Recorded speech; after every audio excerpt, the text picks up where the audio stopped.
Hi guys, welcome back. My name is अब बोल दिया, आपको पता होगा, but anyway my name is Shantanu Bhandari and definitely आज मैं सीएस प्रोफेशनल हाथ धो के सीएस प्रोफेशनल के पीछे पड़ा हूँ मैं, बिकॉज आई वांट कि जो सीएस प्रोफेशनल के स्टूडेंट्स हैं जो उन्हें दिक्कत आती है यूजुअली बिकॉज इधर कोचिंग क्लासेस या तो अवेलेबल नहीं होती हैं या अगर होती भी हैं ऑनलाइन या ऑफलाइन जो भी, तो शायद वो इतनी correct guidance most of the times नहीं दे पाते। तो आई थिंक उसी के लिए मैंने ऑनलाइन कुछ वीडियोस, आई थिंक कुछ सब्जेक्ट से रिलेटेड वीडियोस अपलोड किए हैं, जिनमें से एक अब ड्राफ्टिंग का भी हो जाएगा।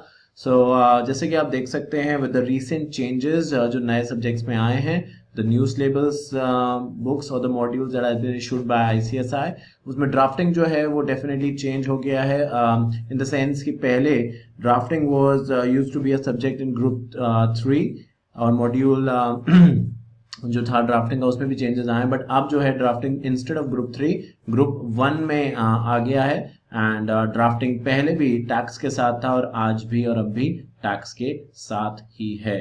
तो आज उसी के बारे में बात करेंगे। आई थिंक जब ड्राफ्टिंग, प्लीडिंग एंड अपीयरेंस है, इसको न्यू सिलेबस में इस तरीके से लिखा जाता है, बट ओल्ड सिलेबस की अगर बुक्स देखें तो वहां पे ड्राफ्टिंग, अपीयरेंस एंड प्लीडिंग लिखा जाता है। Technically examination point of view से इसका कोई ऐसा रीजन नहीं है, बट जो इंस्टीट्यूट की तरफ से एक्सप्लेनेशन है उनका ये है कि आप जब ड्राफ्ट करेंगे देर आफ्टर कोर्ट में जाएंगे, यानी अपनी प्लीडिंग्स वगैरह तैयार करेंगे और फिर ही जाके अपीयरेंस फाइल करेंगे। यानी पहले आपने सोचा कि क्या करना है क्या नहीं, फिर सूट्स वगैरह लिखा एंड डेफिनेटली फिर कोर्ट में गए और आप अपीयर हुए। सो आज उसी के बारे में बात करेंगे। आई थिंक जब ड्राफ्टिंग की बात करते हैं तो बहुत सारे स्टूडेंट्स का ये कॉमन कंसर्न होता है कि they don't have ideas, like उन्हें पता है कि what is hire purchase deed, they know what is sale agreement, they know what is lease agreement, they know what is assignment.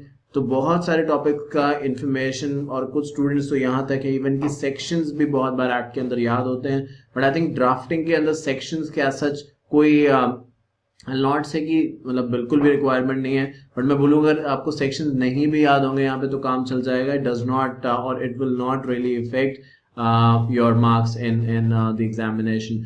तो आज उसी के बारे में बात करेंगे, और बिकॉज मुझे यहाँ पे एक कॉमन टॉपिक शेयर करना है जो कि ओल्ड एंड न्यू दोनों को इस सिलेबस को कवर करेगा। सो आई थॉट इससे बेटर क्या हो सकता है अगर मैं ड्राफ्टिंग के फॉर्मेट के बारे में बात करूं, बिकॉज वो बहुत इंपॉर्टेंट है। चाहे आप ओल्ड मॉड्यूल ले लीजिए चाहे न्यू मॉड्यूल ले लीजिए, सिर्फ और सिर्फ अगर कुछ फर्क होगा, आई थिंक चैप्टर नंबर भी सेम है, आई थिंक चैप्टर 2 है, तो बट इवन अगर कुछ फर्क भी होगा तो वो सिर्फ पेजेस का या चैप्टर नंबर का होगा। जो कंटेंट है वो मोर एंड लेस एग्जैक्टली एक जैसा ही है। और जिस भी स्टूडेंट ने कंटेंट को ध्यान से समझ लिया इन द सेंस कि जो फॉर्मेट है उसके अंदर क्या चीज पहले आएगी, उसके बाद एंड उसके बाद कैसे क्या आएगा, आई थिंक 50 से 60% काम तो वहीं पे कंप्लीट हो जाता है। बिकॉज फॉर्मेट लर्न करने के बाद ही हमारा नेक्स्ट जो एक क्वेश्चन दिमाग में होता है वो होता है आइडियाज का। तो एक बार पहले फॉर्मेट हमें सही से समझ में आ जाए, आई थिंक फिर आइडियाज जो है वो अपने आप हमारे दिमाग में आने लगेंगे। आइडियाज के लिए सबसे इंपॉर्टेंट आई थिंक एक ये भी चीज है कि हम उस सब्जेक्ट के बारे में जानते कितना है, क्योंकि जितना हम उस सब्जेक्ट के बारे में डिटेल में जानते होंगे उतने ही ज्यादा हमारे दिमाग में आइडियाज आएंगे। For an example let's talk about arbitration. So हमें पता है कि आर्बिट्रेशन कंसीलिएशन एक्ट है 1996 में ये एक्ट आया था, एंड हमें ये भी पता है कि जो आर्बिट्रेटर है वो सोल आर्बिट्रेटर या तो सही रहेगा या हमेशा और हमेशा ऑड नंबर्स के आर्बिट्रेटर रहेंगे। उन्हें एम्पायर भी कहा जाता है एंड डेफिनेटली आर्बिट्रेशन अवार्ड होता है। कुछ ऐसे मैटर शायद हैं जो आर्बिट्रेशन के अंदर डील आउट नहीं किए जा सकते, जैसे कि क्रिमिनल एरिया का मैटर है या मे बी सक्सेशन से रिलेटेड मैटर्स हैं, ये सब वहां पे डील आउट नहीं किया जा सकता। प्लस वी ऑल नो कि आर्बिट्रेशन जो होगा वो डेफिनेटली एक ऐसा प्रोसीजर है जहां पे दोनों पार्टीज को अग्री करना पड़ेगा, और उसके लिए बहुत जरूरी है कि एक डिस्प्यूट एग्जिस्टेंस में हो। तो आई थिंक देखिए ये जो मैंने बात आपसे करी है ये ड्राफ्टिंग में बाद में फॉल करती हैं, एक्ट से इंस्पायर्ड है पहले। तो अगर हम उस सब्जेक्ट मैटर के बारे में नॉलेज रखते हैं तो हमारे लिए ड्राफ्ट करना बहुत ही ईजी हो जाता है। और जैसे कि बाकी हमारे पेपर्स होते हैं जहाँ पे सेक्शंस वगैरह की वेटेज बहुत ज़्यादा होती है, या मे बी प्रैक्टिकल क्वेश्चंस आते हैं, तो ना ही यहाँ पे सेक्शंस के सच बहुत वेटेज है, और डेफिनेटली यहाँ पे प्रैक्टिकल क्वेश्चंस तो डेफिनेटली नहीं आने वाले, क्योंकि drafting is all about how you write and how you present your ideas in front of your client और in front of the honourable court as a case में बी। सो आई थिंक उसी के बारे में आज हम फर्दर डिस्कशन करेंगे। और जैसे कि मैं बार बार आपसे रिक्वेस्ट करता हूं कि अगर किसी को कोई भी इश्यूज आते हैं in duration of the video, आपको लगता है कि कुछ इम्प्रूवमेंट हो सकती है, and if you like to suggest something, so just let me know and I will definitely try to work it on if that's feasible. So I think उसके बाद जो चीज़ हमारे दिमाग में आती है कि ठीक है ये बात सही है, बट नाउ अगर लिखने की बात आती है एग्जामिनेशन में, तो वो कैसे हम लिखें, वेयर टू स्टार्ट फ्रॉम, और बीच में क्या क्या चीज़ें आएंगी, हमें कैसे पता चलेगा कि कौन सी चीज़ कहाँ पे आनी है और कितना उस पर लिखना है। देखिए आप चाहे ऑनलाइन क्लासेस लेते हो या आप ऑफलाइन क्लासेस लेते हो, या हो सकता है कोई क्लासेस ना भी लेते हो, तो आई थिंक बहुत ज़रूरी है ये बात समझना कि पेपर 3 घंटे का है, डेफिनेटली उसी के अंदर हमें कंप्लीट करना है। सो विच मीन्स 15 मार्क्स का या मैं ऐसे कहूँ कि 8 मार्क्स की अगर एक ड्राफ्टिंग की डीड आ रही है, so we need to make sure कि हम उसको वेल इन टाइम कंप्लीट करें। तो ड्राफ्टिंग जब हम धीरे धीरे करेंगे अपने घर पे, बिकॉज कहीं से भी पढ़ लीजिए, किसी से भी पढ़ लीजिए, I think in the end of the day drafting is all about practice. जितना ज़्यादा आप अपने घर पे प्रैक्टिस करेंगे और जितना रेगुलरली प्रैक्टिस करेंगे, उतना ज़्यादा और उतनी जल्दी आप एग्जाम में और उतना अच्छा एग्जाम में आप लिख पाएंगे। सो इसी को ध्यान में रखते हुए मैंने एक टॉपिक सिलेक्ट किया है, which is the component of deed. And as I said, ये एक ऐसा टॉपिक है जो कि old as well as new दोनों ही जो स्टूडेंट्स हैं उनके सिलेबस में है, बिकॉज ड्राफ्टिंग का होल सोल फाउंडेशन ही इसी टॉपिक से रिलेटेड है। अगर ये नहीं होगा which is the format of the deed, तो डेफिनेटली ड्राफ्टिंग को ड्राफ्ट करना या फिर लिखना किसी भी चीज को इम्पॉसिबल हो जाएगा। तो आइए इसके बारे में पहले गो थ्रू जनरली हो लेते हैं, फिर इसका थोड़ा सा डिटेल एस्पेक्ट्स भी समझेंगे। सो यहाँ पे कुछ जनरली उन्होंने क्लॉजेस लिखे हैं। आई थिंक अगर आप ICSI and the module that I have prepared for you, उसके अंदर फर्क क्या है कि जैसे इन्होंने यहाँ पे एकदम से 17 पॉइंट्स लिखे हुए हैं। नाउ 17 पॉइंट्स एक साथ लर्न कर पाना या मगअप कर पाना, मेमोराइज कर पाना शायद बहुत बार मुश्किल हो सकता है, और मे बी अगर हम थोड़ा बहुत भूल जाएंगे तो नेक्स्ट जो है उस पर भी कंफ्यूजन आ सकता है। हो सकता है 5th की जगह आपने 6 पॉइंट लिख दिया या 6 की जगह 7th लिख दिया, तो आई थिंक ये पॉसिबिलिटी है। इसी को ध्यान में रखते हुए हमने इसको क्या कर दिया, सेग्रीगेट कर दिया, छोटे छोटे पार्ट्स में डिवाइड कर दिया है। सो मैंने ऐसा किया है कि जो कि यूजली आई थिंक प्रेफरेबल भी माना जाता है कि कुछ पार्ट्स जो है, लेट्स से फर्स्ट 4 पार्ट्स जो हैं, 3 पार्ट्स में हमने डीड को डिवाइड कर दिया। One is non operative and the other is operative and the last is formal part. एक पार्ट है जो नॉन ऑपरेटिव है, एक है जो ऑपरेटिव पार्ट है, और एक है जो फॉर्मल पार्ट है। जो नॉन ऑपरेटिव पार्ट है उसके अंदर आई थिंक ये 4 चीजें फॉल करेंगी। नाम से समझ में आ रहा है नॉन ऑपरेटिव, विच मीन्स इस पार्ट के अंदर कोई ज्यादा, या आप कहते हैं कोई टर्म्स एंड कंडीशन खास हमें देखने को नहीं मिलेंगी। और नॉन ऑपरेटिव के अंदर जो फॉल करेंगे वो है description, date and place, description of the parties. तो ऊपर वाला डिस्क्रिप्शन है डीड का, and the fourth is recitals. तो आइए इसी के बारे में सबसे पहले बात करते हैं। ये है नॉन ऑपरेटिव पार्ट, और नॉन ऑपरेटिव पार्ट के अंदर ये 4 चीजें जो हैं वो डेफिनेटली फॉल करेंगी। जब हम बात करते हैं डिस्क्रिप्शन ऑफ डीड टाइटल, तो आई थिंक आपको पता होगा एग्जामिनेशन में जो क्वेश्चन आएगा उसमें लिखा होगा कि किस चीज की हमें डीड लिखनी है। क्या आर्बिट्रेशन की डीड है, क्या लीज की डीड है, या फिर हायर परचेज की है, सेल डीड है, अग्रीमेंट टू सेल है, एक्चुअली है क्या। तो अगर एग्जामिनेशन में आता है कि डीड ड्राफ्ट करिए एक हायर परचेज की, तो हमारी जो हेडिंग हो जाएगी, जो डिस्क्रिप्शन हो जाएगा, वो हो जाएगा higher purchase deed.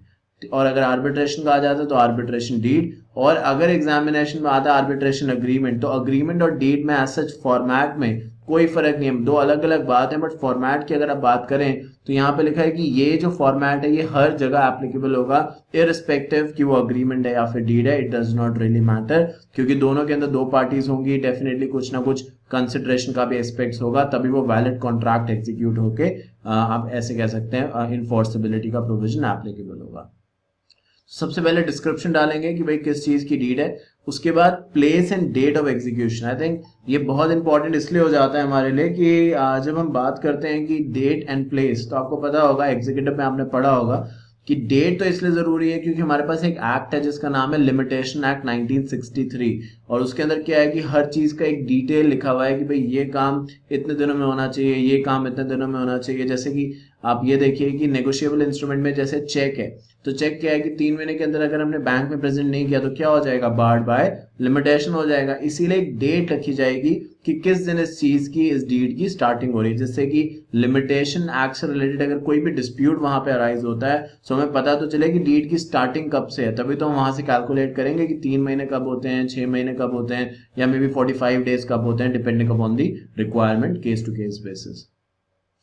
The second point in this second point itself is place. Now place की क्या relevance है, ठीक है, डेट तो समझ में आ गया, place की क्या relevance है. अगेन हमने एग्जीक्यूटिव में एक एक्ट पढ़ा जिसका नाम है स्टैम्प एक्ट, आई थिंक 1899 में भी, बट ईयर्स एक्चुअली बहुत मतलब यहाँ पे नहीं है. प्लेस मतलब स्टैम्प एक्ट से गवर्न होता है बिकॉज ऑफ द रीजन कि हर स्टेट में जो स्टैम्प ड्यूटी का रेट है आपको पता होगा वो अलग अलग है. फॉर एग्जाम्पल आप एक दिल्ली में घर खरीदते हैं, सो यू हैव टू पे मे बी 10%. वही चीज आप गुड़गांव में घर खरीदते हैं, so maybe you have to pay 8%. वही चीज मान लीजिए आप नोएडा में घर खरीदते हैं, maybe you have to pay 9%. सो हमें पता कैसे चलेगा भाई किस हिसाब से, क्योंकि आपको पता होगा रजिस्ट्रेशन और स्टैंपिंग भी दो रिक्वायरमेंट्स हैं, और आपने पढ़ा भी होगा रजिस्ट्रेशन एक्ट और स्टैम्प एक्ट के अंदर कि अगर कोई भी डॉक्यूमेंट इंडिया के बाहर एग्जीक्यूट हुआ है तो जब वो इंडिया में आएगा तो कितने समय के अंदर उसकी स्टैंपिंग और रजिस्ट्रेशन हो जानी चाहिए. तो इन सब चीजों को ध्यान में रखते हुए जो डेट है और प्लेस है उसका लिखना बहुत जरूरी है.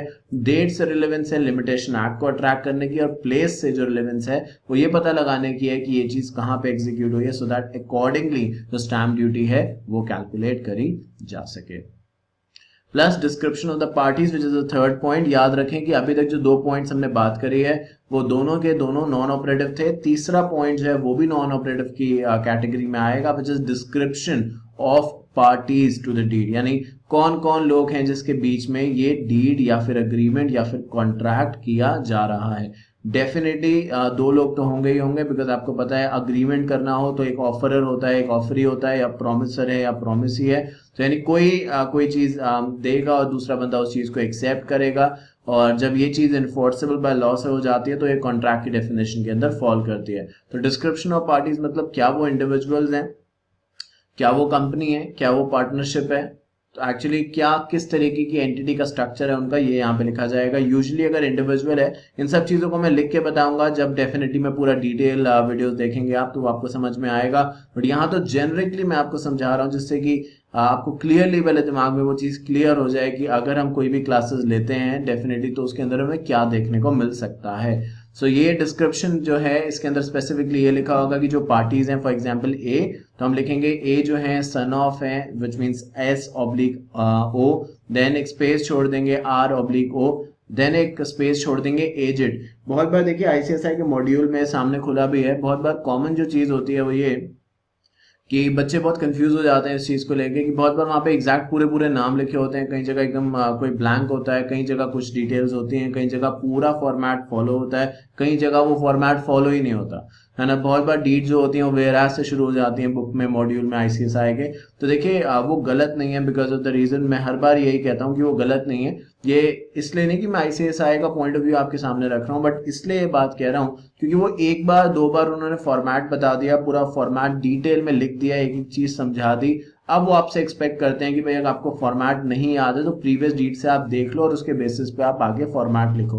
तो वो जो लिखेंगे वो सिर्फ बेसिक जो टर्म्स एंड कंडीशंस है उसके बारे में वो बात लिखेंगे, आपसे बताएंगे, जिससे कि आपको आइडिया लग जाए कि कैसे ये डीट मुझे एग्जाम में लिखनी है. बट जो उसका बेसिक फॉर्मेट होगा वो बार बार रिपीट नहीं किया जाएगा. But it does not means कि एग्जामिनेशन में अगर वो चीज आएगी तो हमें नहीं बार बार लिखनी है, हमें तो बार बार लिखनी है 5 बार 6 बार जितनी बार भी डीट ड्राफ्ट करने के लिए आएगी. एज इट इज जो पूरा फॉर्मेट है हर बार लिखा जाएगा.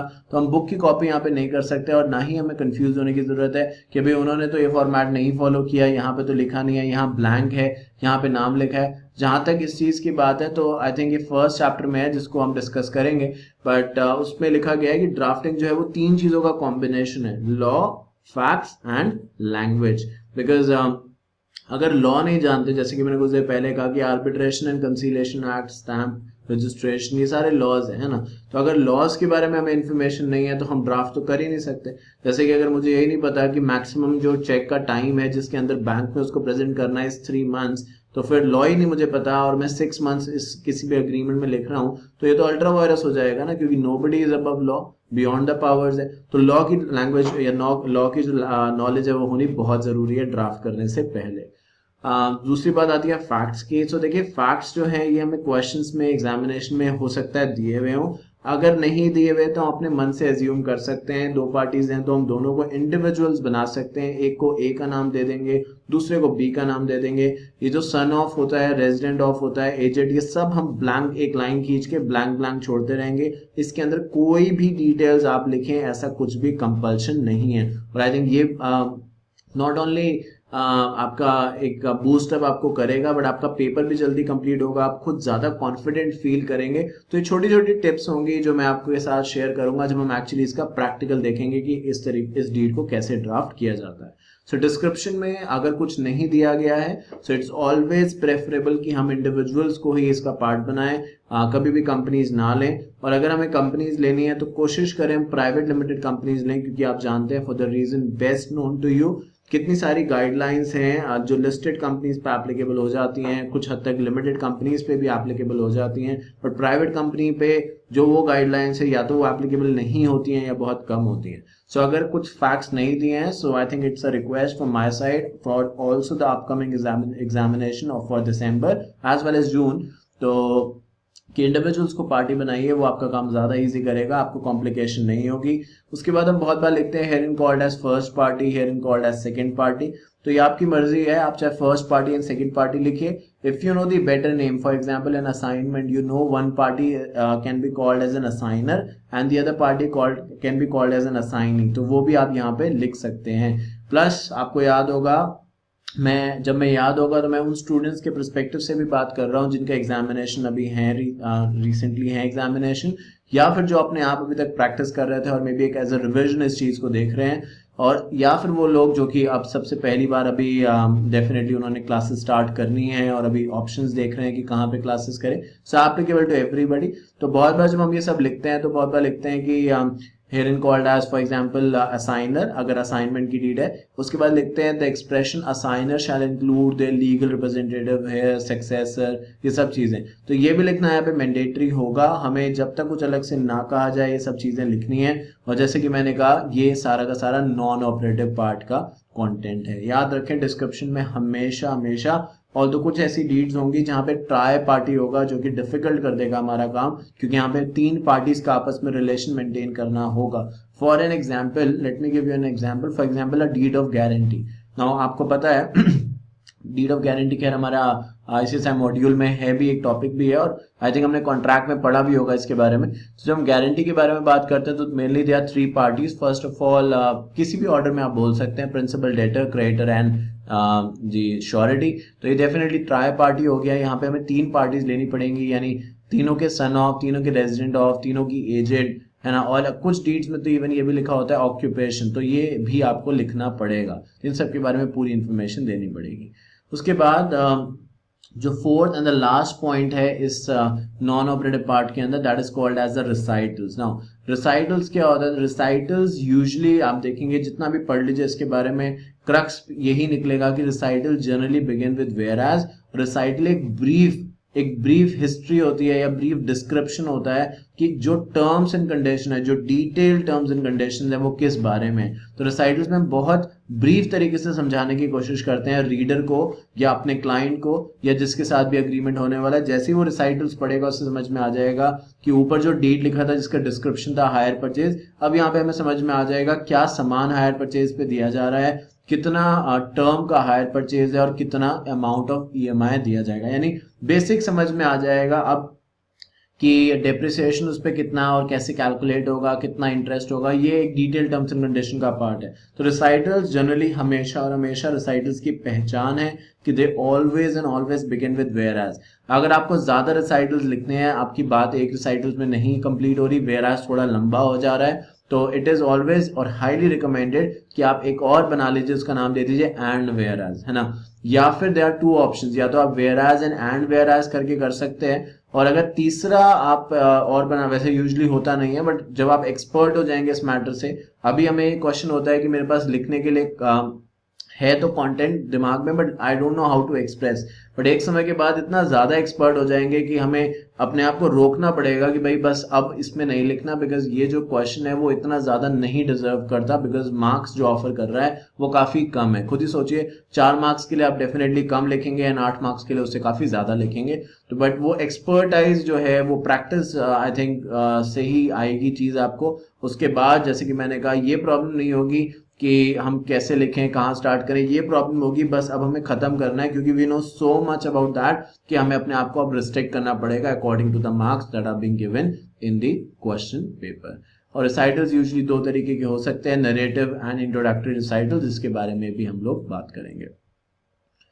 सो मोर और लेस आई थिंक ये एक बेसिक ओवरव्यू आपको मिला I think non operative part का। Non operative part only and only consist of 4 things, जो पहले के 4 पॉइंट्स हैं। जो फॉर्मेट यहाँ पे दिया है, जो मैं डिस्कशन कर रहा हूँ, ये एग्जैक्टली सेम है, but I am just trying to make it a bit easier for you to understand and obviously because जितना ज़्यादा इजीली हम समझ पाएंगे, और आई थिंक इससे मैं ये भी चीज़ ऐड कर सकता हूँ कि जितना हम समझेंगे उतने ज़्यादा समय तक याद रखेंगे, जितना रटेंगे उसकी जो एक्सपायरी है वो बहुत जल्दी होगी। और ड्राफ्टिंग एक ऐसी चीज़ है कि कुछ ऐसे पेपर सीएस प्रोफेशनल या सीएस के कैरिकुलम में है जो हम थोड़ा बहुत भूल भी जाएंगे तो चल जाएगा, बट एक कंपनी सेक्रेटरी के लिए ड्राफ्टिंग बहुत इंपॉर्टेंट है। बिकॉज सबसे पहले मिनट्स ऑफ मीटिंग आपने सुना होगा, मैंने बहुत बार एग्जीक्यूटिव के बच्चों से जब बात करी, ऑल्दो एग्जीक्यूटिव में नहीं यहाँ पे डील कर रहा और ना ही मेरी कोई इंटेंशन है अभी, बट डेफिनेटली एग्जीक्यूटिव के स्टूडेंट से बात करी तो बताया गया कि वहाँ पे भी कंपनी लॉ के अंदर अलग अलग सब्जेक्ट्स के अंदर कुछ एक्सटेंट तक ड्राफ्टिंग और पेपर में आती है कि एक नोटिस ड्राफ्ट करिए या मिनट्स ऑफ मीटिंग ड्राफ्ट करिए, एजेंडा ड्राफ्ट करिए, और स्टूडेंट्स को आता नहीं है, वो यूजुअली रट लेते हैं और फिर शायद वहां तक उनका काम हो भी जाता है और बहुत बार नहीं भी। बट आगे जब आप जॉब करेंगे तो ये सब आई थिंक नहीं चल पाएगा। तो बहुत जरूरी है ड्राफ्टिंग के स्किल्स को हम बूस्ट अप करें, शेप अप करें, सो दैट अगर कल हमें ट्रेनिंग में या इंटरव्यू में कभी कुछ ड्राफ्ट करना पड़ता है तो हमें किसी भी तरीके की दिक्कत ना आए। तो आइए आगे थोड़ा सा और बात कर लेते हैं। हम नॉन ऑपरेटिव को कंप्लीट कर चुके हैं। Now will start with the most important which is the operative part. अगर एक ऑन एन एवरेज ये बात आपसे कर रहा हूँ कि मान लीजिए एक जो क्वेश्चन एग्जाम में आया दैट इज फॉर 8 मार्क्स, तो मैं this is only an assumption, but obviously N approximate assumption, जो कि नियर अबाउट कहीं ना कहीं सही है, क्योंकि जब मैं पेपर चेक करता हूँ तो हमें यही गाइडलाइंस मिलती हैं। तो अगर एक 8 मार्क्स का क्वेश्चन आया है डीड से ड्राफ्ट करने का, तो आप मान के चलिए 4 से 5 मार्क्स जो है वो ऑपरेटिव पार्ट के होते हैं, बाकी 2 से 3 मार्क्स जो है डिपेंडिंग अपॉन कितने मार्क्स का क्वेश्चन है, तो बाकी 2 से 3 मार्क्स जो है वो non operative as well as formal part. So let me repeat this again कि अगर एक 8 मार्क्स का क्वेश्चन आया है तो उसमें से 5 मार्क्स जो हैं यानी 50% से भी ज्यादा जो है वो होता है हमारा operative part, which is the most important part. इसके बाद 5 में से अगर 8 की बात करें तो जो 3 मार्क्स बचते हैं वो हमारे नॉन ऑपरेटिव पार्ट और जो लास्ट पार्ट है which is the formal part, उसको कवर करते हैं। अभी तक आपने समझ ही लिया कि नॉन ऑपरेटिव जो है वो पहले के 4 है, which is description, place, date, description of the parties and recitals, और जो सारा का सारा फॉर्मल पार्ट है वो भी लास्ट के 3 जो आप देख रहे हैं यहाँ पे, which is testimonium clause, signature attestation, endorsement, annexure, schedule. तो पहले के 4 और आखिरी के 4 जो हैं वो सिर्फ और सिर्फ आप कह दीजिए 2 या 3 मार्क्स की वेटेज रखते हैं। ये जो शुरू हो रहा है 5th से लेके एंड अप टिल 13th में भी ये वेटेज रखता है 5 मार्क्स की। सो आई थिंक ये बहुत ही इंपॉर्टेंट चीज़ है जिसको हमें बहुत डिटेल में समझना होगा, बिकॉज उसी के अकॉर्डिंगली हमारे मार्क्स में जो है वो पेपर तय किए जाएगा। या आप ऐसे कह दीजिए जो एग्जाम होगा उसके अंदर कितने मार्क्स आने हैं, ये इसी बेसिस पे एक्चुअली डिटरमाइन होगा कि हम यहाँ पे किस तरीके से चीज़ें लिखते हैं। Okay, so let's start. I think जब से ये मैंने ऑनलाइन मैं थोड़ा एक्टिव हुआ हूँ यूट्यूब पे एंड फेसबुक पे। अगर हाँ फेसबुक पे अभी तक आपने मुझे ज्वाइन नहीं किया है, so you are more than welcome to send me a friend request and I will be more than happy to be your friend on Facebook. And चाहे तो वहाँ से मुझे कोई क्वेश्चंस वगैरह अगर आपके माइंड में है तो वो भेज भी सकते हैं। आई will be more than happy for that. जब से मैंने ये कह रहा था कि जब से मैंने ये ऑनलाइन और फेसबुक पे सब एक्टिवली हुआ हूँ, मे बी पिछले शायद 15 to 20 डेज से बहुत एक्टिव हूँ, मैं सुपर एक्टिव हूँ। तो स्टूडेंट्स की क्वेरीज काफ़ी आ रही हैं एंड मोर देन हैप्पी कि मैं उनको एड्रेस कर पा रहा हूँ। And majority of the students, मुझे याद नहीं है बट एक्सेप्शन कहीं भी हो सकते हैं, आई थिंक सभी के जो रिस्पॉन्सेज हैं वो बहुत सेटिस्फैक्ट्री आ रहे हैं। उम्मीद करता हूँ कि इस वीडियो को देखने के बाद आपका भी रिस्पॉन्स सेटिस्फैक्ट्री होगा। आप भी वीडियो को लाइक एंड अगर आपने अभी तक चैनल सब्सक्राइब नहीं किया है मेरा तो वो भी करेंगे और अपने फ्रेंड्स से भी करवाएंगे। ओके, आगे बढ़ते हैं भाई। कंसिडरेशन और may be let's start with test term. So मैं थोड़ा सा इसको एक्सप्लेन करता हूँ बिकॉज नॉन ऑपरेटिव थोड़ा लिख के ही ज़्यादा एक्सप्लेनेशन हो पाएगा एंड जो मेरी पेड वीडियोज़ हैं वहाँ पे डेफिनेटली इसको मैंने लिख के एक्सप्लेन भी किया है। सो अगर you think that this is a good video and you really understand what I'm saying, you're more than welcome to get in touch with me and we can discuss about the other things.